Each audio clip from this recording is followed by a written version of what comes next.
Hello friends, I welcome you all to today's lecture on negligence in law of torts. The learning objectives of this lecture are to study the concept of negligence, to discuss the various kinds of negligence, and to understand the essentials of negligence and its defenses. In day-to-day usage, negligence denotes mere carelessness.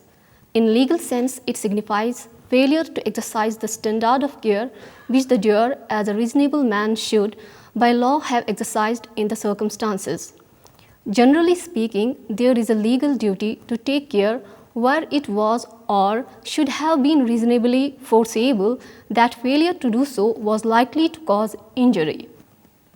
Negligence is accordingly a mode in which many kinds of harms may be caused by not taking such adequate precautions as should have been taken in the circumstances to avoid or prevent that harm, as contrasted with causing such harm intentionally or deliberately. Negligence has two meanings in law of torts. Negligence as state of mind. Negligence is a mode of committing certain torts, for example, negligently or carelessly committing trespass, nuisance, or defamation. This is the subjective meaning of negligence advocated by the Austin, Salmond, and Winfield. Negligence as a type of conduct. Negligence is a conduct, not a state of mind. Conduct which involves the risk of causing damage. This is the objective meaning of negligence, which treats negligence as a separate or specific tort. Essentials of negligence. In an action for negligence, the plaintiff has to prove certain essentials. Number first, that the defendant owed a duty of care to the plaintiff. Number second, that the defendant made a breach of the duty, that is, he failed to exercise due care and skill. Number third, that plaintiff suffered damage as a consequence thereof. Duty of care to the plaintiff. The existence of a duty situation or a duty to take care is thus essential before a person can be held liable for negligence. It means a legal duty rather than a mere moral, religious, or social duty. The plaintiff has to establish that the defendant owed to him specific legal duty to take care, of which he has made a breach. Normally, the existence of a duty situation in a given case is decided on the basis of existing precedents covering similar situations, but it is now well accepted that new duty situations can be recognized. In Donogh v. Stevenson, the appellant plaintiff drank a bottle of ginger beer which was brought from a retailer by her friend. The bottle, which was of dark opaque glass, in fact contained the decomposed body of snail. It was held that the manufacturer of bottle was responsible for his negligence towards the plaintiff. According to Lord Atkin,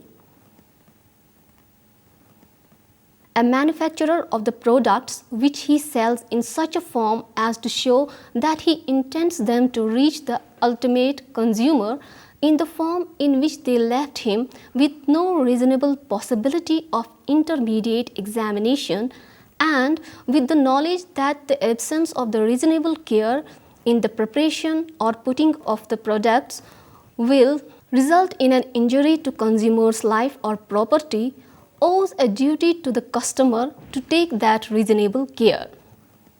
The House of Lords also rejected the plea that there was no contractual relationship between the manufacturer and plaintiff. Lord Atkins said, "The rule that you ought to love your neighbor becomes in law, you must not injure your neighbor." Whether the defendant owes a duty to the plaintiff or not depends on reasonable foreseeability of the injury to the plaintiff. In Heaven v. Pender, it was held that the duty arises only if a person is nearer to the person or property of another. A useful test to decide culpability is to determine what a reasonable man would have foreseen and behaved under the circumstances. The standard of foresight of the reasonable man is an impersonal or objective test. However, the standard of care of the reasonable man involves in its application a subjective element. In Rural Transport Service versus Bazlum Bibi, the conductor of an overloaded bus invited passengers to travel on the roof of the bus. One of the passengers on the roof of the bus was struck by an overhanging branch of a tree. He fell down and died. It was held that there was negligence on the part of both the driver and conductor of the bus. When the injury to the plaintiff is not foreseeable, the defendant is not liable. In Glasgow Corporation versus Muir, the managers of the dependent corporation permitted a picnic party to have their food in the tea room.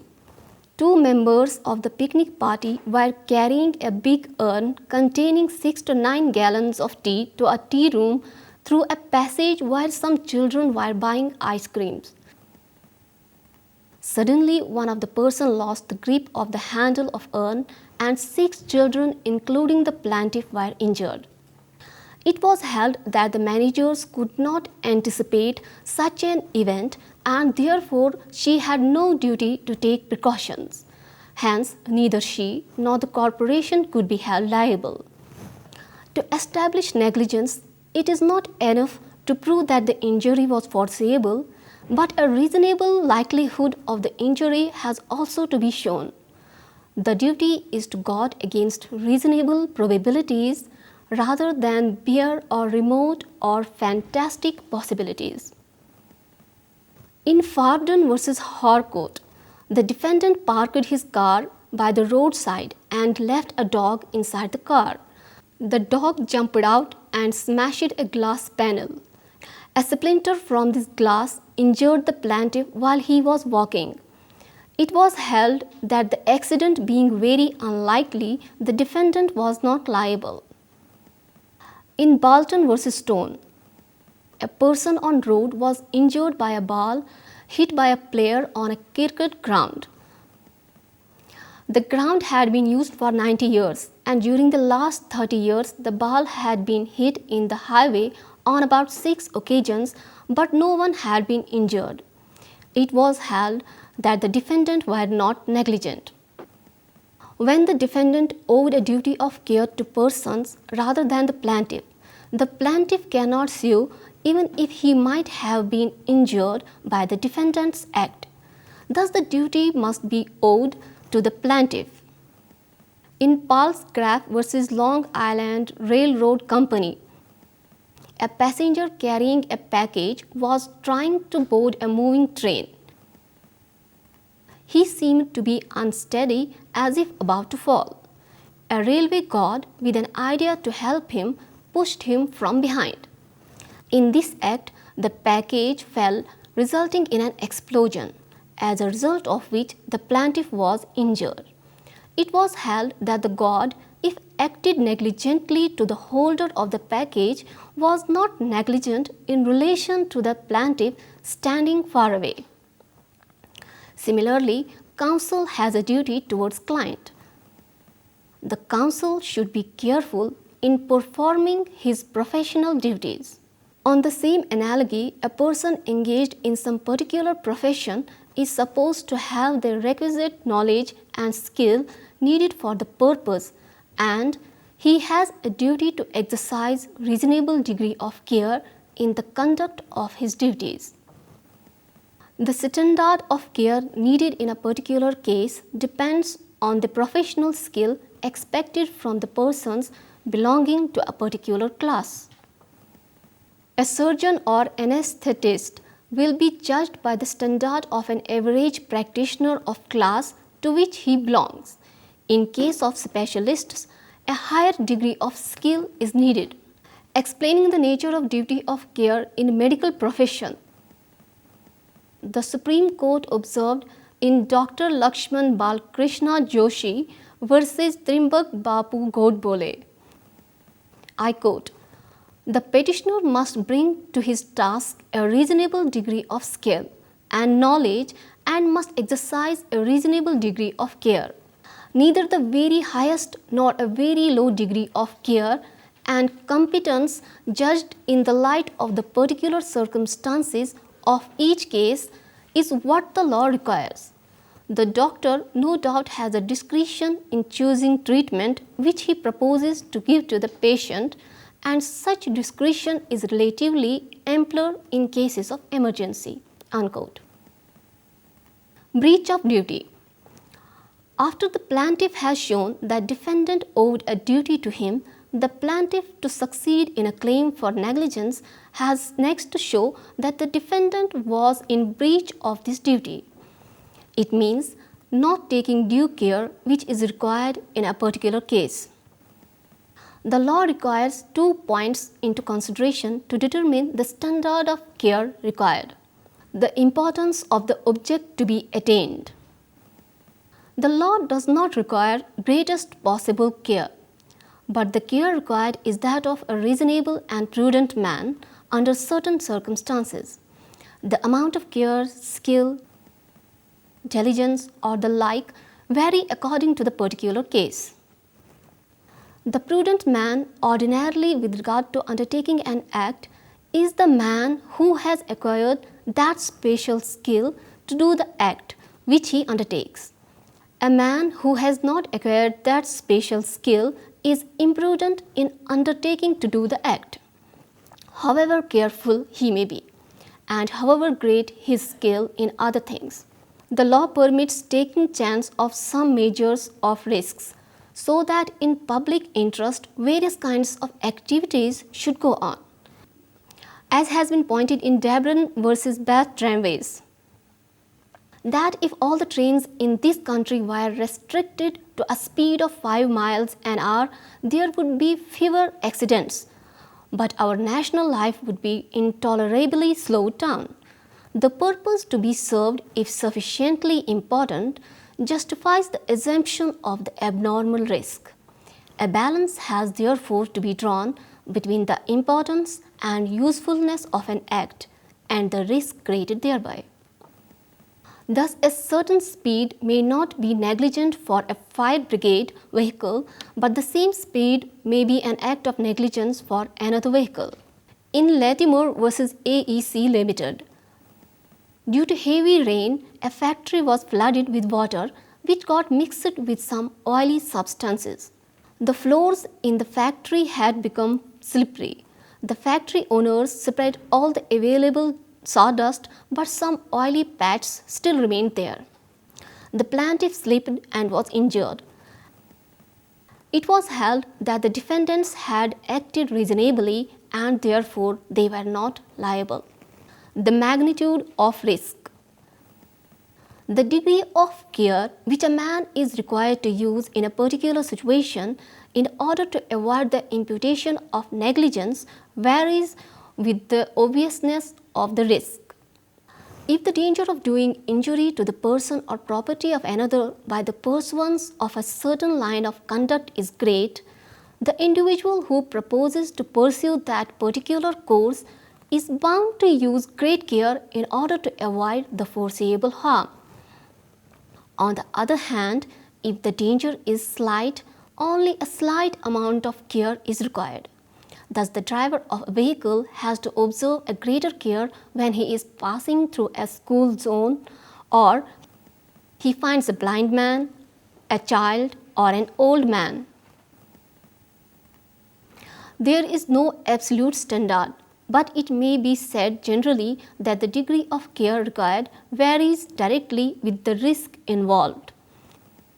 In Kerala State Electricity Board versus Suresh Kumar, a minor boy came in contact with an overhead electric wire which had sagged to 3 feet above the ground, got electrocuted thereby, and received burn injuries. The Electricity Board had a duty to keep the overhead wire 15 feet above the ground.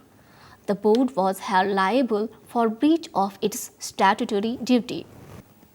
Glasgow Corporation versus Taylor is another illustration where there was lack of due care according to the circumstances of the case. In that case, poisonous berries were grown in a public garden under the control of the corporation. The berries looked like cherries and thus had tempting appearance for the children. A child aged 7 ate those berries and died. It was found that the shrub bearing the berries was neither properly fenced nor a notice regarding the deadly character of the berries was displayed. It was therefore held that the defendants were liable for negligence.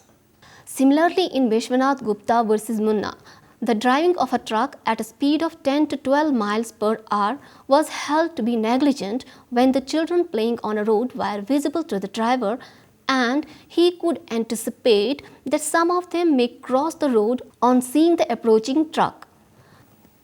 The duty in such a case was to drive so slow that in case of necessity, the vehicle could be immediately stopped. Good sense and policy of the law impose some limit upon the amount of care, skill and nerve which are required of a person in a position of duty, who has to encounter a sudden emergency. In a moment of peril and difficulty, the court did not expect perfect presence of mind, accurate judgment and promptitude. If a man is suddenly put in an extremely difficult position and a wrong order is given by him, it ought not in the circumstances be attributed to him as a thing done with such want of nerve and skill as to amount to negligence. In Jones versus Stavely Iron and Chemical Company Limited, it was held that the standard of care owed by an employer to his workman in his factory for the purpose of determining his liability to them for negligence is higher than the standard to be applied in determining whether there has been contributory negligence on the part of one of the workmen.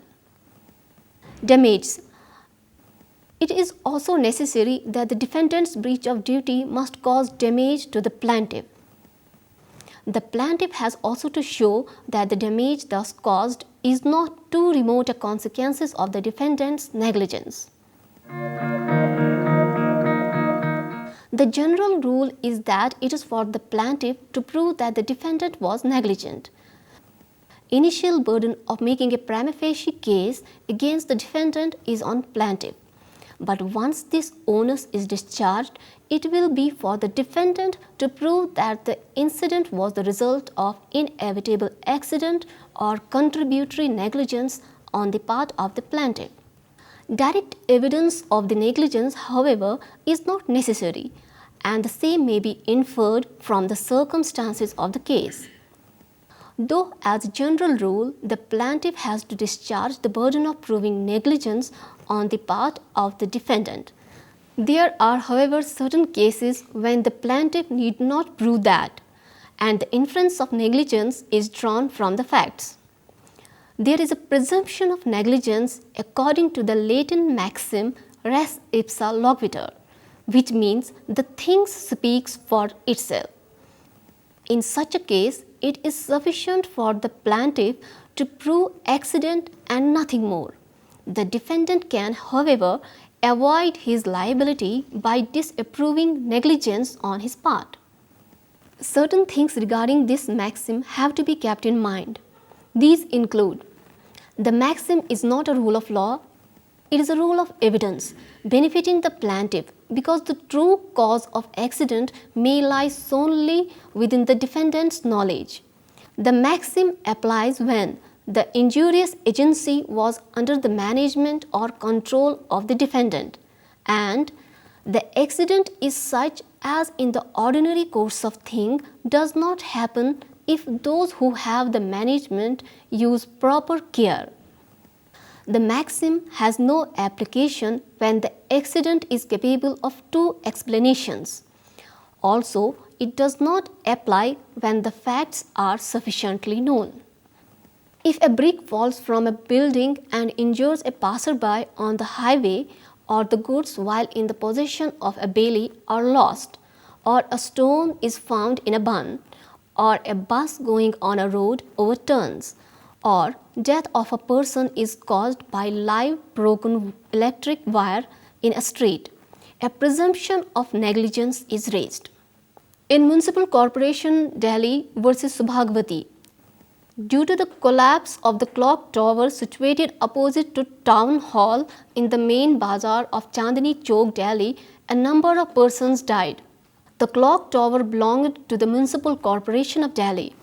The Supreme Court explained the legal position as, I quote, "There is a special obligation on the owner of the adjoining premises for the safety of the structures which he keeps besides the highway. If these structures fall into disrepair so as to be of potential danger to the passerby or to be a nuisance, the owner is liable to anyone using the highway that is injured by reason of the disrepair. In such a case, the owner is legally responsible irrespective of whether the danger is caused by patent or latent defect." Unquote. In Mrs. Aparna Datta versus Apollo Hospital Enterprises Limited, the plaintiff got herself operated for the removal of her uterus in the defendant hospital, as there was diagnosed to be a cyst in the area of one of her ovaries. Due to the negligence of the hospital surgeon who performed the operation, an abdominal pack was left in her abdomen. The same was removed by second surgery. Leaving foreign material in the body during the operation was held to be a case of res ipsa loquitur. The doctor who performed the operation and the hospital authorities were held liable to pay compensation to the plaintiff for their negligence. No person can be made liable ad infinitum for all the consequences which follow his wrongful act. A person is held responsible in law only for consequences which are not too remote. With this, I conclude this lecture. Hope you have understood fully. Thank you.